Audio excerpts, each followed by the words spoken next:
स्वागत है दोस्तों आपका एक नई वीडियो में। और आज इस विषय पे हम बात करेंगे वो है हिमाचल प्रदेश आयोग द्वारा आयोजित सहायक आचार्य भर्ती 2022 की। और हिंदी का जो ये प्रश्न पत्र है इसको लेके मैं आपके सामने आया हूँ। और जो ये प्रश्न पत्र था उस पर हम विश्लेषण पर चर्चा करेंगे और हम देखेंगे कि किस तरह के प्रश्न जो वो बने थे, ठीक है, और किस तरह के प्रश्न जो आगे बनने की संभावनाएं हो सकती हैं, ठीक है। देखिए, जब हम प्रश्न पत्रों को देखते हैं, सोल्व करते हैं उनको, तो सबसे बड़ी बात ये हो जाती है कि हम उसका स्तर देखते हैं, ठीक है। हमें पता चलता है कि किस तरह के प्रश्न पूछे जा रहे हैं और हमें अपनी रणनीति किस तरह से बनानी चाहिए एक पढ़ाई को लेके, किस तरह से हमें पढ़ना चाहिए। पुस्तकें हमारे पास बहुत सारी होती हैं, परंतु हमें स्तर का एक पैटर्न का पता नहीं होता कि किस तरह से प्रश्न पूछे जाते हैं और किस तरह के प्रश्न बनते हैं, कौन सा स्तर होता है, ठीक है। तो इसके ये कुछ गुण हैं और अवगुण भी हैं। अवगुण भी हो सकते हैं अगर ज़्यादा ही हम इसको सॉल्व करते रहेंगे, अगर पढ़ेंगे नहीं तो सॉल्व करने से भी कुछ नहीं होता है, ठीक है। तो ये है कि हमें पुस्तकें भी पढ़नी चाहिए और ये जो प्रश्न पत्र होते हैं इनको भी सॉल्व करना चाहिए।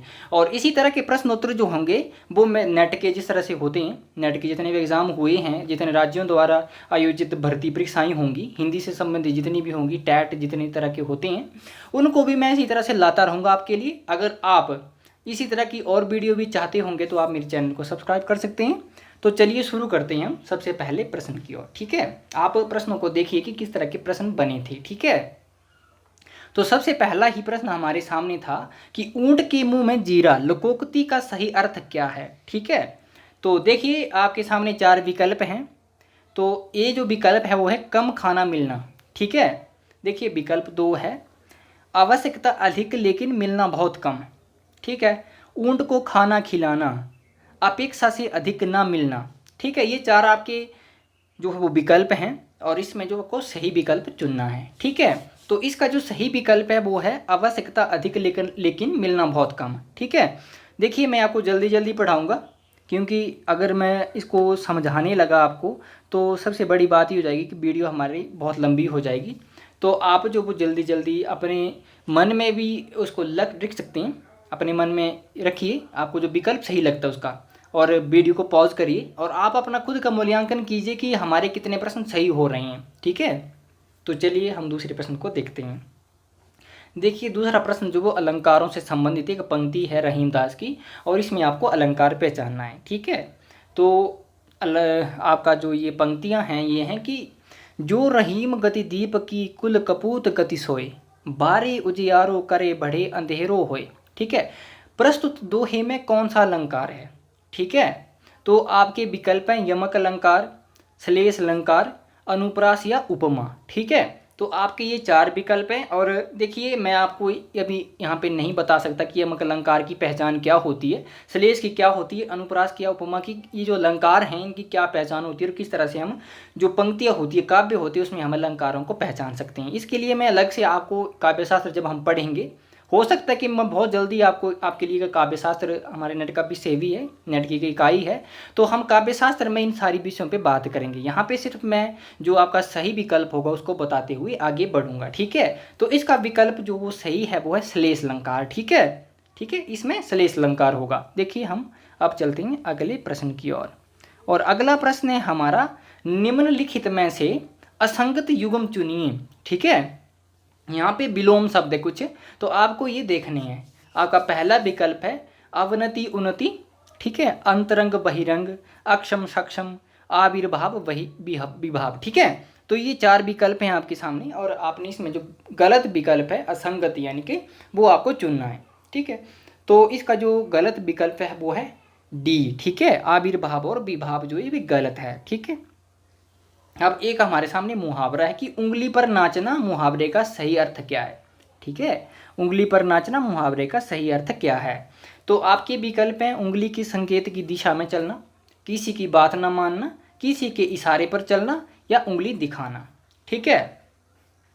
और जो 4 जो प्रश्न संख्या है इसका सही विकल्प है किसी के इशारे पर चलना, ठीक है। अब हम अगले प्रश्न की ओर चलते हैं और इसमें से जो अगला प्रश्न है ये हमारा निम्नलिखित में तत्सम शब्द नहीं है, ठीक है। इसमें से तत्सम शब्द नहीं देखना यानी कि ये तद्भव शब्द होगा, ठीक है। तो आपको ये 4 विकल्प हैं और आपने 4 विकल्प में से देखना है कि कौन सा नहीं है। देखिए, अंगुष्ठ, अक्षी, आशीष या पंख, ठीक है, ये आपके 4 विकल्प है। ठीक है, तो इसका जो सही उत्तर है वो है पंख। ठीक है, ये आपका तद्भव शब्द है। ठीक है, अब चलते हैं हम आगे प्रश्न संख्या 6 पे।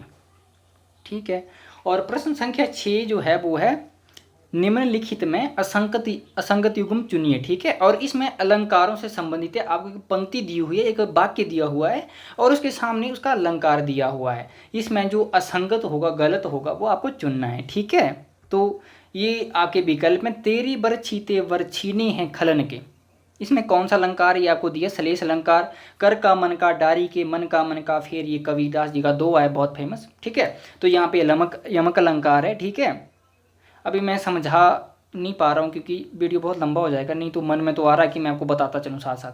ठीक है, एक है तरनी तनुजा तट तमाल तरोवर भोछाए, ये भारतेंदु चंद्र जी की पंक्ति है। चरण कमल बंदो हरिराई, रूपक अलंकार। तो इसमें ये जो 4 विकल्प हैं इनमें से असंगत कौन से आपको चुनना है। ठीक है, तो इसका जो सही विकल्प है जो असंगत है इसमें वो ए है, तेरी बरछीने हैं खलन के, सलेश अलंकार नहीं होगा यहाँ पे। ठीक है, तो अब चलते हैं हम प्रश्न संख्या 7 पे। प्रश्न संख्या 7 है निम्नलिखित में से असंगत युग्म का चयन कीजिए। ठीक है, यहाँ पे संधि है और यहाँ पे कौन सी संधि है जो वो गलत है। ठीक है, तो आपका विकल्प है कपीश स्वर संधि, बागीश व्यंजन संधि, निसंदेह व्यंजन संधि, पुनर्रचना विसर्ग संधि। तो आपको इसमें जो गलत विकल्प है वो चुनना है, निसंदेह व्यंजन संधि। ठीक है, तो ये व्यंजन संधि ना होगी, यहाँ पे विसर्ग संधि होगी। ठीक है, इसका सही विकल्प सी होगा। चलिए हम आगे देखते हैं। अब यहाँ पे जो कुछ प्रश्न जो वो हिमाचल प्रदेश के जो जीके हैं, जनरल नॉलेज, ठीक है, सामान्य ज्ञान से संबंधित बने हैं।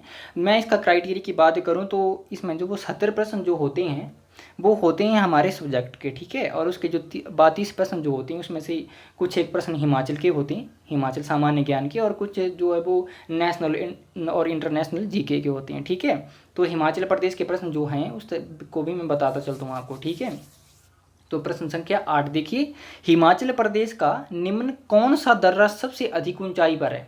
ठीक है, हिमाचल प्रदेश का निम्न में से कौन सा दर्रा जो है वो सबसे अधिक ऊंचाई पर स्थित है? ठीक है, तो आपके विकल्प है रोहतांग दर्रा, बारू दर्रा, सिंदूर दर्रा या तलांग दर्रा। ठीक है, प्रश्न संख्या 8। ठीक है, तो इसका सही विकल्प जो है वो है तलांग दर्रा। ठीक है, अब चलते हैं हम प्रश्न संख्या 9 पे। और प्रश्न संख्या 9 के जो ये भी हिमाचल का सामान्य ज्ञान का प्रश्न है। ठीक है, तो इसका है कि हिमाचल प्रदेश के कोली समुदाय के बारे में निम्न में से कौन सा सही विकल्प है? ठीक है, तो देखिए ये जो आपके विकल्प हैं वो है उनके विवाह में कन्यादान की प्रथा का होना। ठीक है, पूर्वज पूजा का होना, अधिकतर भूमि की स्वामी श्रेणी। ठीक है, स्त्री मूल्य विद्यमान नहीं। तो इसमें जो आपका सही विकल्प है वो है पूर्वज पूजा का होना, वो अपने पूर्वजों की पूजा करते हैं। ठीक है, विशेष त्योहारों पे या कुछ भी। ठीक है, चलिए प्रश्न संख्या 10 पे देखते हैं हम कि प्रश्न संख्या 10 क्या है। ये हिमाचल से संबंधित प्रश्न आ रहे हैं। ठीक है, चलिए देखते हैं प्रश्न संख्या 10 को। हिमाचल प्रदेश आर्थिक सर्वेक्षण वर्ष 2021-22 में भूमि सुधारों के लिए कितनी राशि की व्यवस्था की गई है? ठीक है, ये हिमाचल प्रदेश से करंट से संबंधित एक क्वेश्चन था, करंट अफेयर का प्रश्न है ये हिमाचल के लिए। ठीक है, तो आपके विकल्प हैं 18.65 करोड़, ठीक है, 22.49 करोड़, 20.79 करोड़, ठीक है, 23.84 करोड़। तो इसमें से कौन सा था? ये एक हिमाचल प्रदेश का करंट अफेयर का प्रश्न था। ठीक है, तो इसका जो सही विकल्प है वो है सी। ठीक है, 20.79 करोड़ रुपए, ठीक है, भूमि सुधारों के लिए ये व्यवस्था की गई थी। ठीक है, देखिए हिमाचल प्रदेश राज्य आयोग द्वारा जो ये असिस्टेंट प्रोफेसर की भर्ती होती है इसमें जो नेगेटिव मार्किंग भी होती है। ठीक है, ये आपको पता होना चाहिए क्योंकि नेगेटिव मार्किंग भी होती है, 100% इसमें होते हैं और नेगेटिव मार्किंग भी होती है। ठीक है, और इसमें आपको मैंने बता दिया कि 70 प्रश्न जो होते हैं वो सब्जेक्ट से संबंधित होते हैं, जिस भी विषय का पेपर होता है, और उसके बाद 70 प्रश्न जो उसमें से 15 या 20 प्रश्न जो सामान्य ज्ञान के होते हैं हिमाचल के, और 10 या 15 प्रश्न इस तरह के हो सकते हैं कि उसमें से नेशनल और इंटरनेशनल जीके से संबंधित प्रश्न बने। ठीक है, तो चलिए हम प्रश्न संख्या 11 को देखते हैं।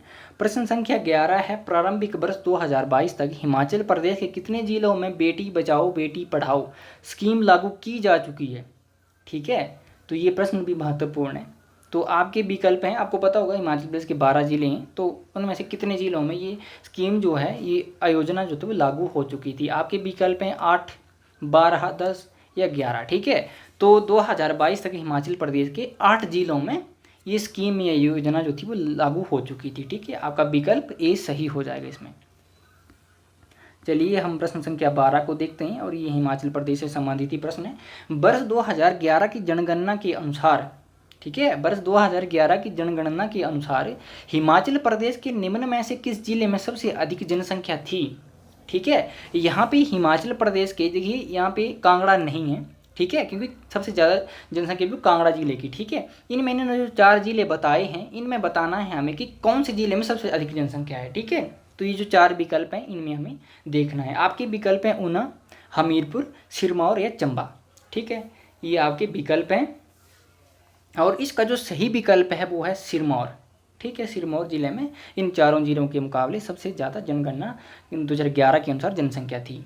ठीक है, देखते हैं हम अगला प्रश्न। प्रश्न संख्या 13 जो है वो है, निम्न में से किस महिला ने सर्वप्रथम हिमाचल प्रदेश का लोकसभा में प्रतिनिधित्व किया है।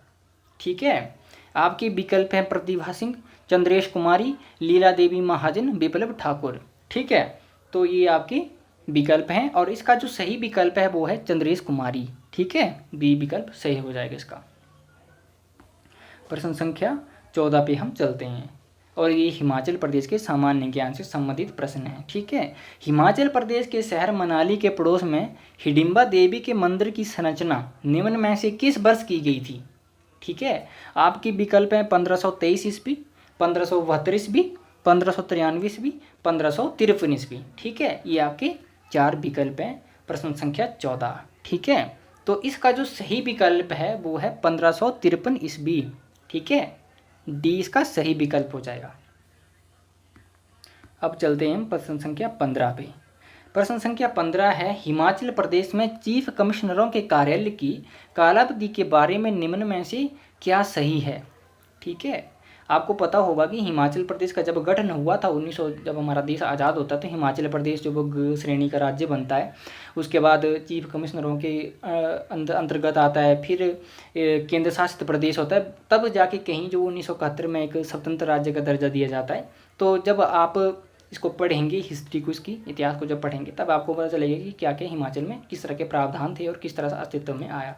तो आपके विकल्प हैं 1948 से 1951 तक, 1948 से 1950 तक, 1958 से 1952 तक और 1948 से 1953 तक।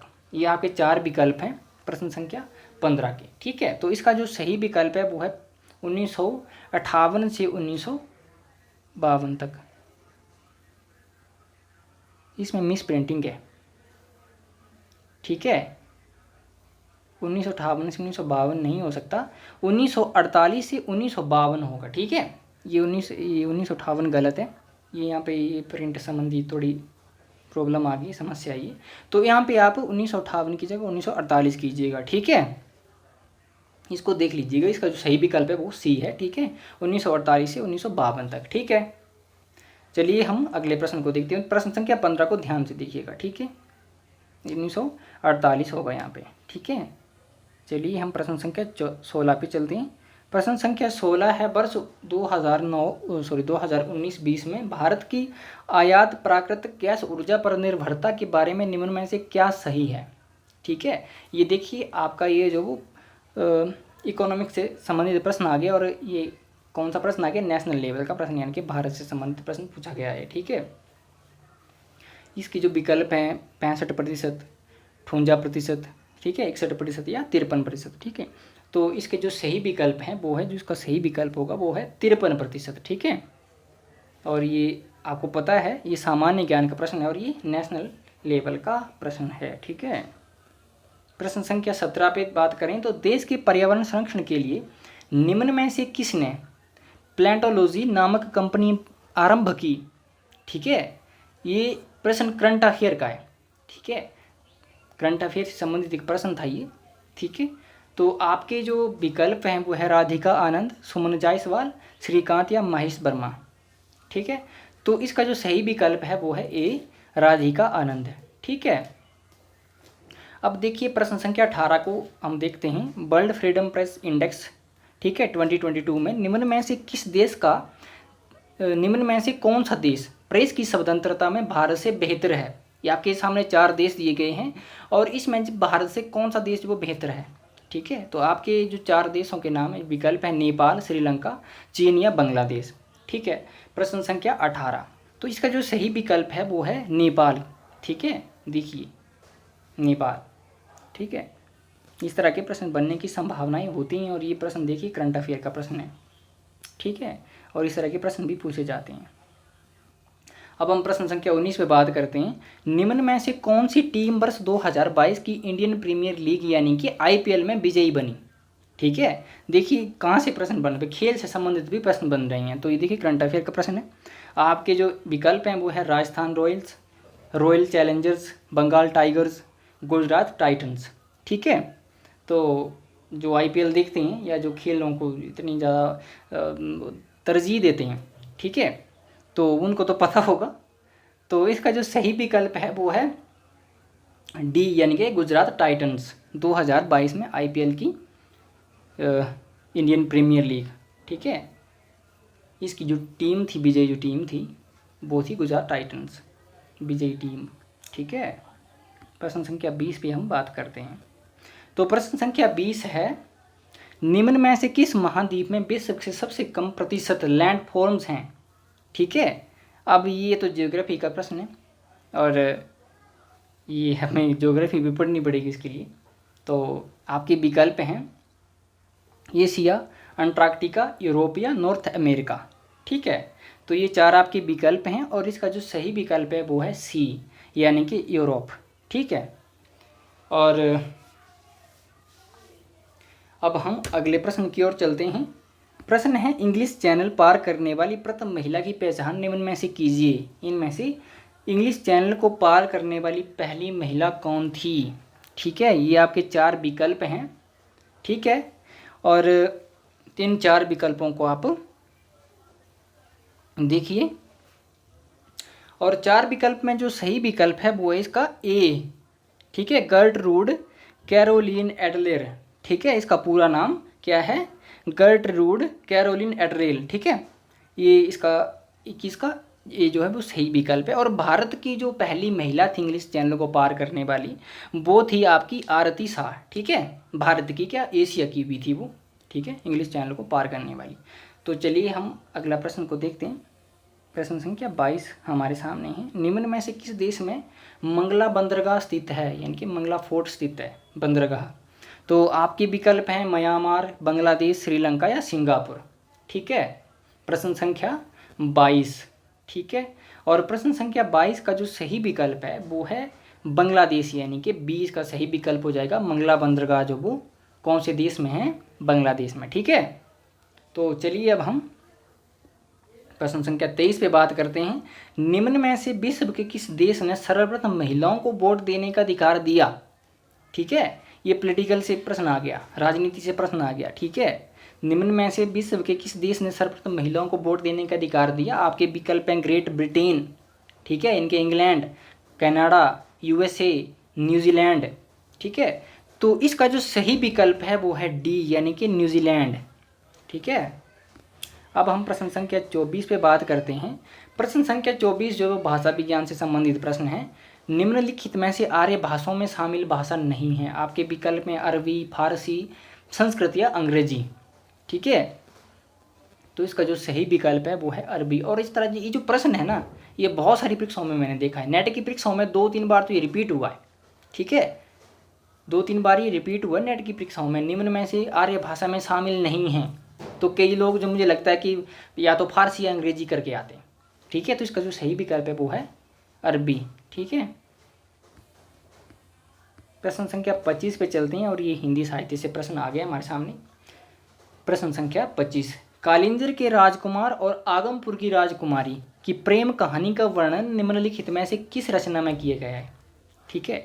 आपके विकल्प हैं ज्ञानद्वीप, सॉरी ज्ञानदीप है ना कि द्वीप है, ज्ञानदीप, मधुमालती, इंद्रावती या चित्रावली। ठीक है, प्रश्न संख्या 25। और प्रश्न संख्या 25 का जो सही विकल्प है वो है सी यानी कि इंद्रावती। ठीक है, अब हम चलते हैं प्रश्न संख्या 26 पे। प्रश्न संख्या 26 एक कथन से संबंधित है और ये आपको पता भी होगा कि किसका, ये हिंदी साहित्य का इतिहास जिसने पढ़ा होगा उसको पता होगा, आचार्य रामचंद्र शुक्ल का जिसने हिंदी साहित्य का इतिहास पढ़ा होगा वो बहुत जल्दी इन प्रश्नों के उत्तर दे भी रहे होंगे। मीराबाई की उपासना माधुर्य भाव की थी, अर्थात वे अपने इष्ट देव श्री कृष्ण की भावना प्रियतम या पति के रूप में करती थी। इस भाव की उपासना में रहस्य का समावेश अनिवार्य है। ठीक है, ये एक कथन है। ठीक है, प्रस्तुत कथन किस आलोचक का है? ठीक है, आपके विकल्प हैं मिश्र बंधु, आचार्य रामचंद्र शुक्ल, राम कुमार वर्मा या नंद दुलारी वाजपेयी। ठीक है, प्रश्न संख्या 26 और इसका जो सही विकल्प है वो है आचार्य रामचंद्र शुक्ल यानी कि बी। ठीक है, अब प्रश्न संख्या हम 27 पे बात करते हैं और 27 की बात करें तो 27 पे है कि हजारी प्रसाद द्विवेदी। ठीक है, आचार्य हजारी प्रसाद द्विवेदी के अनुसार हेमचंद्र ने, ठीक है, कितने प्रकार की अपभ्रंशों की चर्चा की है हेमचंद्र ने। ठीक है, हेम शब्द अनुसार उनका व्याकरण ग्रंथ था और ये आदिकालीन जो जैन साहित्य है उसके एक प्रसिद्ध कवि और प्रसिद्ध आचार्य थे। ठीक है, तो आपके 4 विकल्प हैं, 2 प्रकार की अपभ्रंश, 3, 4 या 5। ठीक है, तो इसका जो सही विकल्प है वो है ए। ठीक है, 2 प्रकार के अपभ्रंशों को इन्होंने जो है वो अपनी उसमें हेमचंद्र शब्द अनुसार उनका व्याकरण ग्रंथ था उसमें उन्होंने इसका जिक्र किया है। ठीक है, तो 2 अपभ्रंश से कौन कौन सी जो अपभ्रंश थे वो कौन कौन से अपभ्रंश थे जिनका उन्होंने वर्णन किया है? तो एक था परिनिष्ठित अपभ्रंश और एक था ग्राम्य अपभ्रंश। ठीक है, और परिनिष्ठित अपभ्रंश में इन्होंने अपना व्याकरण ग्रंथ लिखा है और एक ग्राम्य अपभ्रंश, उन्होंने अपभ्रंश के 2 भेद किए हैं। ठीक है, अब हम बात करते हैं प्रश्न संख्या 28 पे। ठीक है, और प्रश्न संख्या 28 है निम्नलिखित ग्रंथों का काल के अनुसार सही अनुक्रम है। ठीक है, निम्नलिखित ग्रंथों का काल के अनुसार सही अनुक्रम है। ठीक है, तो आपकी ये 4 विकल्प हैं और चारों विकल्पों को आप बड़े ध्यान से देखिए क्योंकि वीडियो मेरे सामने लंबा हो रहा है तो मैं इसको जल्दी जल्दी बताऊंगा आपको। ठीक है, और 28 का जो सही विकल्प है वो है बी यानी कि काव्यादर्श, ध्वन्यालोक, काव्य प्रकाश और साहित्य दर्पण। ठीक है, काव्यादर्श जो वो दंडी की रचना थी, ध्वन्यालोक नंदवर्धन, काव्य प्रकाश जो था वो मम्मट का और साहित्य दर्पण विश्वनाथ, ठीक है, आचार्य विश्वनाथ का था। ठीक है, ये आपके 4 विकल्प हैं और ये कालक्रमानुसार सही हैं। ठीक है, इसका सही विकल्प बी हो जाएगा। देखिए प्रश्न संख्या 29 पे बात कर रहे हैं हम कि काल के अनुसार निम्नलिखित आचार्यों का सही अनुक्रम है, यानी कि कालक्रम अनुसार उनके जन्म काल के अनुसार इनका सही अनुक्रम क्या होगा। ये जो आचार्य हैं संस्कृत के आचार्य, तो इसका जो सही विकल्प है मैं सिर्फ विकल्प पे बात करूंगा, बामन। ठीक है, ये विकल्प सही है इसका, बामन, भोजराज, रुयक और विश्वनाथ। ठीक है, 29 का विकल्प ए सही है।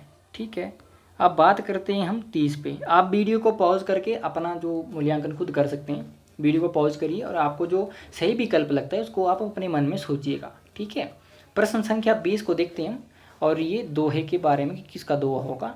ठीक है, प्रश्न संख्या 30। ठीक है, और ये जो दोहा है ये कि सूर समाना चंद में दहू किया घर एक, मन का चिंता तब भया कछु पुरविला लेख। उपर्युक्त दोहा के रचयिता कौन है? ठीक है, उपर्युक्त दोहे के रचयिता कौन है? तो आपके विकल्प हैं कबीरदास, नामदेव, गुरु नानक या सूरदास। ठीक है, तो 20 का जो सही विकल्प है वो है कबीरदास। ठीक है, कबीरदास जी का ये दोहा है। चलिए अब हम प्रश्न संख्या 31 पे बात करते हैं। तो प्रश्न संख्या 31 जो है वो कि विद्यापति निम्नलिखित में किस राजा के यहाँ विद्यमान थे, यानी कि किस राजा के यहाँ वो रहते थे। तो देखिए मैं इसकी बात करूँ तो विद्यापति ने जो है वो रानी लक्ष्मी देवी के लिए भी लिखा है, राजा शिव सिंह के लिए भी लिखा है और कीर्ति सिंह के लिए भी लिखा है। ठीक है, परंतु जो जिनके वो अधिक निकट थे या यूँ कहें कि वो जिनके दरबारी कवि थे और हमें साहित्य इतिहास ग्रंथों में देखने को मिलता है वो है राजा शिव सिंह। ठीक है, तो इसका जो 31 का सही विकल्प है वो डी हो जाएगा। ठीक है, अब हम बात करते हैं प्रश्न संख्या 32 पे। तो प्रश्न संख्या 32 जो है वो है कहानी के संदर्भ में जो आचार्य रामचंद्र शुक्ल का कथन है। ठीक है, तो कथन है कि आचार्य रामचंद्र शुक्ल के अनुसार हिंदी कहानी के संदर्भ में कौन से या कौन सी बातें सही नहीं हैं। ठीक है, इनमें से कौन सी बात सही नहीं है, ये 4 विकल्प आपके सामने कि गीत की तरह कथा कहानी भी मनुष्य के स्वभाव के अंतर्गत है। ठीक है, गीत की तरह कथा कहानी भी मनुष्य के स्वभाव के अंतर्गत है। ठीक है, दूसरा विकल्प है कहानी का चलन सभ्य असभ्य सब जातियों में चला आ रहा है। ठीक है, उसके बाद सी है घटना प्रधान और मार्मिक उनकी स्थूल भेद भी बहुत पुराने हैं। ठीक है, अब जो विकल्प चौथा है वो है कि आधुनिक ढंग की कहानियों के स्वरूप का विकास इस भेद के आधार पर नहीं हुआ है। ठीक है, तो इसका जो गलत विकल्प है, सही नहीं है, वो है डी। ठीक है, तीनों विकल्प जो सही हैं, ए बी और सी सही हैं और डी गलत है इसमें, तो इसका जो इन्होंने असंगत कहा है वो है डी। ठीक है, बस इसका डी हो जाएगा। अब हम देखते हैं प्रश्न संख्या 33 पे। ठीक है, तो प्रश्न संख्या 33 एक दोहा है और इसको हमने पहचानना कि किस कवि का है। ठीक है, दोहा है मोरा जोबनो नवेद्रो भयो है कुलाल। ठीक है, कैसे गरदीनी कस मोरी माल सोनी सेज डराब न लागे बिरहा अगिन मोहि डस डस जाए। ठीक है, तो ये दोहा किसका है ये हमने देखना है। आपके विकल्प हैं अमीर खुसरो, विद्यापति, कबीर या जायसी।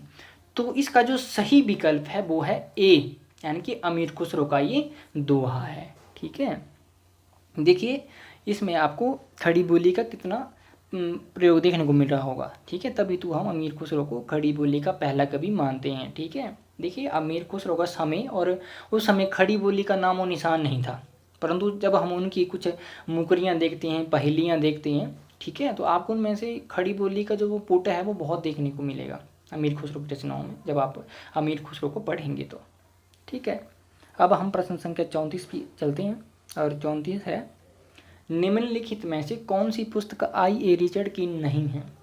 ठीक है, तो आपके विकल्प हैं Coleridge on imagination, the philosophy of rhetoric, the man and his work, principles of literary criticism. ठीक है, ये आपके 4 विकल्प हैं और इसका जो सही विकल्प है वो है C, the man and his work. ये पुस्तक जो वो आई.ए. रिचर्ड की नहीं है। ठीक है, बाकी 3 पुस्तकें उनकी हैं, इनमें से जो वो ये तीनों की तीनों आलोचनात्मक पुस्तकें हैं आई.ए. रिचर्ड की। ठीक है, और अब प्रश्न संख्या हम 35 पे चलते हैं। प्रश्न संख्या 35 है निम्नलिखित में से कौन सा छंद पृथ्वीराज रासों में प्रयुक्त नहीं हुआ है। ठीक है, या मुख्य छंद नहीं था। ठीक है, तो ये भी कह सकते हैं कि प्रयुक्त नहीं हुआ है, प्रयुक्त तो हुआ है परंतु बहुत कम है, मैंने भी देखा है। ठीक है, क्योंकि पृथ्वीराज रासो जो वो नेट के सिलेबस में एक उनका आपको पता होगा रेबाता टिक समय सर्ग लगा हुआ है, तो मैंने उसको पढ़ा है। तो चौपाई जो है वो बहुत कम देखने को मिलती है, परंतु मुझे लगता है कि कहीं ना कहीं देखने को मैंने देखी जरूर है, पर मुख्य रूप से नहीं है। ठीक है, तो आपके विकल्प जो है वो कवित, दोहा, त्रोटक या चौपाई, तो इसका जो सही विकल्प है वो चौपाई यानी कि सी नहीं है। ठीक है, अब प्रश्न संख्या 36 की हम बात करते हैं। प्रश्न संख्या 36 है धर्म का प्रवाह कर्म, ज्ञान और भक्ति इन तीनों धाराओं में रहता है। इन तीनों के सामंजस्य से धर्म अपनी पूर्ण सजीव दशा में रहता है। प्रस्तुत पंक्तियों के लेखक कौन है। ठीक है, ये जो प्रस्तुत पंक्तियां इनके लेखक कौन है, प्रश्न संख्या 36। ठीक है, तो आपके विकल्प हैं आचार्य हजारी प्रसाद द्विवेदी, राहुल सांकृत्यायन, जॉर्ज ग्रेसन या रामचंद्र शुक्ल। तो इसका जो सही विकल्प है वो है आचार्य रामचंद्र शुक्ल। ठीक है, अब हम देखते हैं आचार्य रामचंद्र शुक्ल के अनुसार निम्नलिखित में से कौन सी बातें गुरु नानक देव के बारे में सही नहीं हैं। ठीक है, तो उन्होंने कौन सी बातें जो गुरु नानक देव के बारे में नहीं कही हैं। ठीक है, प्रश्न संख्या 37। ठीक है, और आपके विकल्प में बताता हूँ गुरु नानक आरंभ से ही भक्त नहीं थे। ठीक है, हिंदू और मुसलमान दोनों को समान रूप से ग्राही उपासना के स्वरूप के प्रति उनके मन में स्वाभाविक आकर्षण था। ठीक है, उन्होंने घर बार छोड़ बहुत दूर दूर के देशों में भ्रमण किया। विभिन्न स्थानों में भ्रमण करने से भी उनकी उपासना पद्धति का रूप स्थिर न हो सका। ठीक है, ये आपके प्रश्न हैं और इनमें से आचार्य रामचंद्र शुक्ल ने कौन सी बातें नहीं कही है उनके बारे में। ठीक है, तो ये आपके विकल्प हैं, 4 विकल्प हैं आपके। ठीक है, प्रश्न संख्या 37। ठीक है, प्रश्न संख्या 37। और इसमें से कौन सी बातें आचार्य रामचंद्र शुक्ल ने नहीं कही है? तो इसका विकल्प जो वो सी सही है। आचार्य रामचंद्र शुक्ल ने कहा है हिंदू और मुसलमान दोनों को समान रूप से ग्राह्य उपासना के स्वरूप के प्रति उनके मन में स्वाभाविक आकर्षण था। ठीक है, 1, 2 और 1, 3 उन्होंने घर बार छोड़ बहुत दूर दूर के देशों में भ्रमण किया। ठीक है, तो इसका जो सही विकल्प है प्रश्न संख्या 37 का वो है सी। ठीक है, अब हम बात करते हैं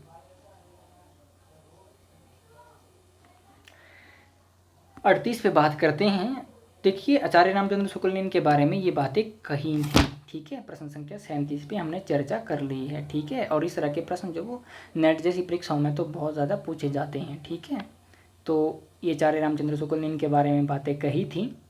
ठीक है, गुरु नानक देव आरंभ से ही भक्त नहीं थे। देखिए, वो आरंभ से ही भक्त थे। आचार्य रामचंद्र शुक्ल का इतिहास जब आप देखेंगे तो एक बार क्या होता है, मैं आपको एक कहानी बताता हूँ गुरु नानक देव की, कि गुरु नानक देव के जो पिता थे वो व्यापारी थे। ठीक है, और उन्होंने कुछ पैसे देकर उनसे व्यापार करने के लिए कहा कि आप कुछ खरीद के लाइए।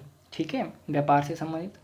तो उन्होंने क्या देखा कि गुरु नानक देव जब निकल पड़े घर से तो उन्होंने कुछ गरीब लोग देखे जो भूखे प्यासे थे। तो जो पैसे उनके पिता ने उन्हें दिए थे उनको उन्होंने उनमें गरीबों को खाना खिला दिया। ठीक है, तो देखिए गुरु नानक देव में जो भक्ति थी वो बाल्यकाल से ही थी। ठीक है, उनमें जो आध्यात्मिकता थी वो बाल्यकाल से थी। तो ये प्रश्न आप देख सकते हैं, इस तरह के होते हैं। ठीक है, तो प्रश्न संख्या 37 का सी हो जाएगा सही। अब हम प्रश्न संख्या 38 पे बात करते हैं, और प्रश्न संख्या 38 है निम्नलिखित में से कृष्ण भक्ति काव्य धारा के कवि हैं। आपके विकल्प 5 हैं, नाभादास, हृदयराम, हित हरिवंश, ध्रुवदास या परमानंद दास। तो इसका जो सही विकल्प है वो है हित हरिवंश, ध्रुवदास और परमानंद दास, ये 3 थे। तो इसका सही विकल्प होगा डी, इसका सही विकल्प होगा। ठीक है, प्रश्न संख्या 38 का डी सही है। ठीक है, हित हरिवंश, ध्रुवदास और परमानंद दास। ठीक है, ये कृष्ण भक्ति काव्य धारा के कवि थे। अब हम प्रश्न संख्या 39 को देखते हैं, और 39 है निम्नलिखित में किसकी रचनाएं हैं। ठीक है, केशवदास की रचनाओं को आपने देखना है कि इनमें से कौन सी केशवदास की रचनाएं हैं। आपके विकल्प हैं कवि प्रिय, रसिक प्रिय, नवरस तरंग, वीर सिंह देव चरित। ठीक है, वीर सिंह देव चरित और छत्र प्रकाश। ठीक है, तो ये आपके विकल्प आपके सामने हैं। इसके जो विकल्प हैं वो है डी, इसका सही विकल्प होगा। कवि प्रिया भी है, और उसके बाद रसिक प्रिया भी है, और वीर सिंह देव चरित भी केशवदास की रचनाएं हैं। ठीक है, तो इसका सही विकल्प जो 39 का वो हो जाएगा डी। ठीक है, और अब हम 40 पे बात करें तो प्रश्न संख्या 40 जो है वो है, एक आपको पंक्ति दी हुई है और इसके रचयिता के बारे में पूछा कि गुरु प्रसाद होत ये दर्शन 67 वर्ष प्रवीण। ठीक है, आपके विकल्प हैं पद्माकर भट्ट, सूरदास, मीराबाई या रसखान। तो ये किसकी पंक्तियाँ हैं? ठीक है, ये जो पंक्तियाँ हैं ये हैं सूरदास की। ठीक है, और ये सूरदास की रचना साहित्य लहरी में हमें देखने को मिलती हैं। ठीक है, ये जो पंक्तियाँ हैं ये सूरदास की साहित्य लहरी में हमें देखने को मिलती हैं, और साहित्य लहरी में सूरदास जी ने अपने जन्म के संबंध में ये पंक्तियाँ कही थी। जब साहित्य लहरी की रचना वो कर रहे थे तो उनका जो वो 68 वर्ष के वो हो गए थे। ठीक है, तो ये आपको पता चल गया, इसका सही विकल्प बी होगा। ठीक है, अब प्रश्न संख्या 41 पे बात करते हैं हम। कृष्ण भक्ति परंपरा के बारे में सही कथन है। ठीक है, प्रश्न संख्या 41 है कृष्ण भक्ति परंपरा के बारे में सही कथन है। ठीक है, तो इसके विकल्प हैं, इनमें श्री कृष्ण की प्रेममयी मूर्ति को ही लेकर बड़े विस्तार के साथ व्यंजना हुई है। ठीक है, उनके लोक पक्ष का समावेश इसमें नहीं है। ठीक है, इन कृष्ण भक्तों के कृष्ण प्रेमोन्मत्त गोपिकाओं से घिरे हुए गोकुल के कृष्ण नहीं हैं। बड़े बड़े भूपालों के बीच लोक व्यवस्था की रक्षा करते हुए द्वारका के वो श्री कृष्ण हैं। ठीक है, ये 4 विकल्प हैं, और प्रश्न संख्या 41 के सही कथन जो है वो है, ठीक है, इसका सही कथन जो है वो है ए। ठीक है, और इसके जो ए में जो है वो है कि इसमें कृष्ण की प्रेममयी मूर्ति को ही लेकर बड़े विस्तार के साथ व्यंजना हुई है। ठीक है, जो कृष्ण भक्ति काव्य धारा है उसमें उनका प्रेममयी जो चित्रण है, जो रासलीलाएं उन्होंने की हैं, उनके बारे में ही ज़्यादा देखने को मिलता है। ठीक है, उनके लोक पक्ष का समावेश उसमें नहीं है। ठीक है, उसमें लोक पक्ष का समावेश नहीं है, जिस तरह से उन्होंने महाभारत के हमें कृष्ण भक्ति काव्य में नहीं मिलता है। ठीक है, ये कृष्ण जी का रूप जब वो मथुरा में रहते थे, ठीक है, ब्रज का, तो एक रूप तो उनका वह था, और दूसरा रूप जब वो मथुरा के लिए चले जाते हैं, ठीक है, जब वो अपने मामा कंस को मारते हैं, ठीक है, उसके बाद उनका जो दूसरा रूप था राजनीतिक वाला रूप, वो हमें कृष्ण भक्ति काव्य में नहीं देखने को मिलता। इसके जो विकल्प हैं वो ए और 2 सही हैं। ठीक है, 1 और 2 सही इसके विकल्प हैं। ठीक है, तो प्रश्न संख्या 42 पे चलते हैं। प्रश्न संख्या 42 है, गौड़ीय संप्रदाय के प्रवर्तक हैं। ठीक है, गौड़ीय संप्रदाय के प्रवर्तक कौन हैं? तो आपके विकल्प हैं हरिदास, विष्णु स्वामी, चैतन्य महाप्रभु या रामानंद। ठीक है, तो गौड़ीय संप्रदाय को चैतन्य संप्रदाय के नाम से भी जाना जाता है। तो इसका जो सही विकल्प है वो है सी, यानी कि चैतन्य महाप्रभु गौड़ीय संप्रदाय के प्रवर्तक हैं। अब देखते हैं हम प्रश्न संख्या 43। ठीक है, तो 43 प्रश्न संख्या है, रामचंद्र शुक्ल ने सूरदास के बारे में क्या कहा है? ठीक है, कौन सी बातें कही हैं? तो देखिए प्रश्न संख्या 43, ठीक है, आपकी विकल्प हैं कि सूर की बड़ी भारी विशेषता नवीन प्रसंगों की उद्भावना। ठीक है, सूरदास का सबसे मर्मस्पर्शी और बाग वैदग्ध्यपूर्ण अंश जो है वो भ्रमर गीत है। ठीक है, केवल तुलसी में ही सूर के समान प्रसंगोद्भावना करने वाली प्रतिभा है। ठीक है, सूरदास के बारे में, सूरदास के यहाँ सुंदर उपालंब काव्य का अभाव है। ठीक है, तो ये 4 विकल्प हैं और आचार्य रामचंद्र शुक्ल ने इनमें से कौन से विकल्प कहे हैं? तो इसका जो सही विकल्प है वो है ए, यानी कि सूर की बड़ी भारी विशेषता है नवीन प्रसंगों की उद्भावना, और दूसरा है सूर सागर का सबसे मर्मस्पर्शी और वाग्वैदग्ध्यपूर्ण अंश भ्रमर गीत है। ठीक है, इसका सही विकल्प ए हो जाएगा 43 का। प्रश्न संख्या 44 पे चलते हैं, और प्रश्न संख्या 44 जो है वो है कि निम्नलिखित में से सही मिलान का चयन कीजिए। ठीक है, तो सही का आपने चयन करना है। आप देखिए ये रचनाएं दी हैं और दूसरी तरफ जो वो उनके जो लेखक हैं वो दिए हुए हैं। ठीक है, तो इनमें से कुछ नाटक भी हैं। ठीक है, और देखिए सबसे पहला जो विकल्प है वो कि माधवी, बेसम सहानी, मादा कैक्टस, लक्ष्मी नारायण लाल, एक दूनी एक, सुरेंद्र वर्मा, रक्त बीज, मणि मधुकर। ठीक है, और 44 का जो उत्तर है वो है डी, रक्त बीज, यानी कि मणि मधुकर का नहीं है ये। ठीक है, क्योंकि यहाँ पे इन्होंने गलत पूछ लिया हुआ है, यहाँ पे सही नहीं होना चाहिए था, यहाँ पे होना चाहिए था कि निम्नलिखित में से इनमें असंगत का चयन कीजिए। ठीक है, बाकी तो ये तीनों सही हैं, जो चौथा है वो गलत है। ठीक है, तो इसको ध्यान से देखिएगा, क्योंकि इस तरह के प्रश्न जो वो बहुत सारे आगे भी हमें देखने को मिल जाएंगे। अब प्रश्न संख्या 45 है कि जन्म काल की दृष्टि से निम्नलिखित कवियों का सही अनुक्रम है। ठीक है, जन्म काल की दृष्टि से निम्नलिखित कवियों का सही अनुक्रम है। तो आपको मैं सिर्फ विकल्प बताऊंगा प्रश्न संख्या 45 का। इसका सही विकल्प है कबीर, सूरदास, जयसी और मीराबाई। ठीक है, इसका सही विकल्प ए होगा। और अब हम प्रश्न संख्या 46 पे चलते हैं। ठीक है, प्रश्न संख्या 46 उपन्यास है कि कही ईसुरी फाग किसका उपन्यास है? ठीक है, आपके विकल्प है मैत्रेयी पुष्पा, नासिरा शर्मा और उषा प्रेमवदा और या मृदुला गर्ग। तो इसका जो सही विकल्प है वो है ए, यानी कि मैत्रेयी पुष्पा का ये उपन्यास है। ठीक है, अब हम प्रश्न संख्या 47 पे चलते हैं, और प्रश्न संख्या 47 है परिणय के रचनाकार कौन हैं? ठीक है, आपके विकल्प रहे बालकृष्ण भट्ट, राधा कृष्ण दास या किशोरीलाल गोस्वामी या भारतेंदु हरिश्चंद्र। तो इसका जो सही विकल्प है वो है किशोरीलाल गोस्वामी।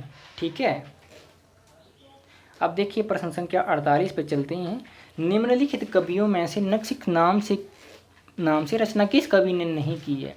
ठीक है, नक्सिक नाम से किस कवि ने रचना नहीं की है? देखिए जब आप ऋद्धिकालीन कवियों को देखते हैं, ऋद्धिकाल को देखते हैं, तो आपको ऐसे लगता है कि बहुत सारी रचनाएं जो हैं वो एक जैसी ही हैं। ठीक है, तो यहाँ पे हमें जो है वो एक कन्फ्यूजन हो जाती है। तो यहाँ पे इस तरह से प्रश्न भी बन गया है एक, ठीक है। तो आपके विकल्प हैं बलभद्र मिश्र, श्रुति मिश्र, तोषनिधि या चिंतामणि, ठीक है। ये आपके 4 विकल्प हैं। और प्रश्न संख्या 48 का जो सही विकल्प है वो है चिंतामणि त्रिपाठी होगा यहाँ पे, क्योंकि इन्होंने नक्सिक नाम से कोई रचना नहीं की है। प्रश्न संख्या 49 पे हम चलते हैं। प्रश्न संख्या 49 है, रेल का विकट खेल नाटक के लेखक कौन है, ठीक है। रेल का विकट खेल नाटक के लेखक कौन है। आपके विकल्प हैं भारतेंदु हरिश्चंद्र, बालकृष्ण भट्ट, बालमुकुंद गुप्त या प्रताप नारायण मिश्रा, ठीक है। आप अपने जो विकल्प हैं वो अपने मन में रखिएगा और इस तरह के अपना खुद का मूल्यांकन कीजिए, क्योंकि मैं जल्दी इसलिए पढ़ा रहा हूँ क्योंकि वीडियो बहुत लंबी हो सकती है। अगर मैं आपको समझाने भी लगूँ तो मैं 10 प्रश्नों को भी अच्छी तरह से नहीं समझा पाऊँगा और 1 घंटा भी निकल जाएगा, ठीक है।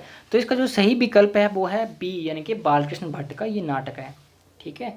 अब हम प्रश्न संख्या 50 पे देखते हैं। और प्रश्न संख्या 50 जो है वो कि नूर मोहम्मद फारसी के अच्छे आलिम थे, ठीक है। और इनका हिंदी काव्य भाषा, काव्य ज्ञान और सब सूफी कवियों से अधिक था। किस विद्वान ने लिखा या किस विद्वान ने कहा है ये अपने साहित्य ग्रंथ में, ठीक है। आपके विकल्प हैं नंद दुलारे वाजपेयी, राम कुमार वर्मा, रामचंद्र शुक्ल या विजयदेव नारायण शाही, ठीक है। तो प्रश्न संख्या 50 का सी है, क्योंकि रामचंद्र शुक्ल आप देखिएगा, आप पूरे जब प्रश्नों को देखेंगे 100 प्रश्नों को, तो आपको आचार्य रामचंद्र शुक्ल के बहुत सारे कथन जो वो यहाँ पे देखने को मिल जाएंगे। तो आपको पता भी लग रहा होगा कि इस तरह की परीक्षा जो होती हैं, इस परीक्षा के लिए हमें कौन सी पुस्तकें जो ज़्यादा पढ़नी चाहिए, यानी कि उन पर ज़्यादा फोकस करना चाहिए, तो आपको वो भी पता चल रहा होगा। देखिए वीडियो मुझे लगता है कि बहुत लंबी बन गई है, ठीक है। तो अगले 50 प्रश्न जो होंगे वो हम इसके अगले पार्ट में देखते हैं, ठीक है, क्योंकि वीडियो बहुत लंबी बन जाएगी और फिर समस्या हो जाती है। तो अगले जो 50 प्रश्न होंगे वो आप दूसरे पार्ट में देखते हैं, ठीक है। तो वीडियो को आप शेयर भी कीजिए और अपने मित्रों के साथ शेयर करने के बाद अगर आप चैनल पे नए आते हैं तो चैनल को सब्सक्राइब कीजिए, ठीक है। और इस तरह के प्रश्न मैं आपको बता रहा हूँ कि मैं इस तरह के प्रश्न और इस तरह के जो वीडियो होंगे वो आपके लिए मैं लाता रहूँगा। और नियमित रूप से आज से दूसरी कक्षाएँ भी शुरू हो जाएंगी, ठीक है, इस चैनल पर। तो आपके लिए वो भी एक इन्फॉर्मेशन थी। और ज़्यादा से ज़्यादा शेयर कीजिए अपने मित्रों के साथ और सब्सक्राइब कीजिए चैनल को। बहुत धन्यवाद आपका।